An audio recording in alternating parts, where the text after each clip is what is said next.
Farakka barrage শুধু বাংলাদেশের জন্যই বিপজ্জনক নয়, খোদ ভারতেরও গলার কাঁটা। এই ব্যারেজ নিয়ে ভারতে আজও চলছে বহুবিধ আলাপ। তবু কোনো এক বিশেষ কারণে ব্যারেজটিকে রেখে দিয়েছে ভারত সরকার।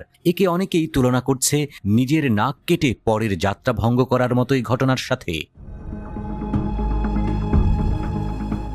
পশ্চিমবঙ্গের হুগলি নদীতে পলি জমার সমস্যা মোকাবেলার নাম করেই ফারাক্কা ব্যারেজ তৈরি করা হয়েছিল। ব্রিটিশ রাজ থেকে মুক্তি পাওয়ার কয়েক বছর পরই বুদ্ধিটি মাথায় আসে। কারণ হিসেবে দেখানো হয় 1950-60 দশকে নদীর তলদেশে প্রচুর পরিমাণে পলি জমা হয়ে কলকাতা বন্দরের কার্যকারিতা হ্রাস পাওয়াকে।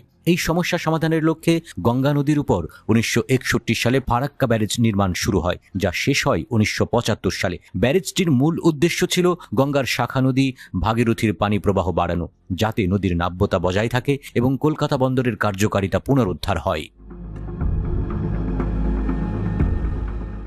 তবে এই ব্যারেজ নির্মাণের ফলে বাংলাদেশের উপর ব্যাপক নেতিবাচক প্রভাব পড়ে। বাংলাদেশের নদীগুলোর পানি প্রবাহ কমে যায়, বিশেষ করে শুকনো মৌসুমে নদীগুলো প্রায় শুকিয়ে যায়, যার ফলে বরেন্দ্র অঞ্চলে মরুকরণ শুরু হয়েছে। এতে ফসল উৎপাদনের সংকট দেখা দেয় এবং পুরো অঞ্চলে পরিবেশগত বিপর্যয় ঘটে। ফারাক্কা ব্যারেজের প্রভাবে নদীর নিচু অঞ্চলে পানির স্তর নিচে নেমে যায় এবং বন্যা ও জলাবদ্ধতার সৃষ্টি হয়, যা বাংলাদেশের কৃষি এবং বাস্তুতন্ত্রের জন্য মারাত্মক হুমকি হয়ে দাঁড়ায়।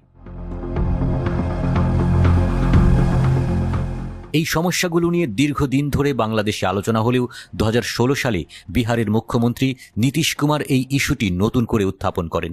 তিনি ফারাক্কা ব্যারেজের কুফল সম্পর্কে সরব হন এবং ভারতের প্রধানমন্ত্রী নরেন্দ্র মোদীকে ব্যারেজটি তুলে নেওয়ার দাবি জানান। নীতিশ কুমার দাবি করেন, ফারাক্কা ব্যারেজের কারণে গঙ্গায় বিপুল পরিমাণ পলি জমা হয়েছে, যা বিহারকে প্রতি বছর বন্যার মুখে ফেলে দিচ্ছে।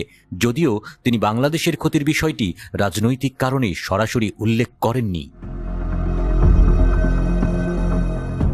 ফারাক্কা ব্যারেজের বিরোধিতা শুধু বিহারের মুখ্যমন্ত্রী করেননি, ভারতের সাধারণ জনগণ এবং পরিবেশ সংরক্ষণে নিবেদিত অ্যাক্টিভিস্টরাও এই বিষয়ে সোচ্চার। নমর্দা নদী বাঁচাও আন্দোলনের নেত্রী মেধা পাটকর এক সাক্ষাৎকারে বলেন, যদি একটি বাঁধের প্রভাব ধ্বংসাত্মক হয় তবে সেটি ডিকমিশন করা উচিত। তার বক্তব্যের মাধ্যমে স্পষ্ট হয় যে ফারাক্কা ব্যারেজের নেতিবাচক প্রভাব শুধু বাংলাদেশের নয়, ভারতের নিজস্ব অঞ্চলেও প্রকটভাবে প্রতিফলিত হচ্ছে।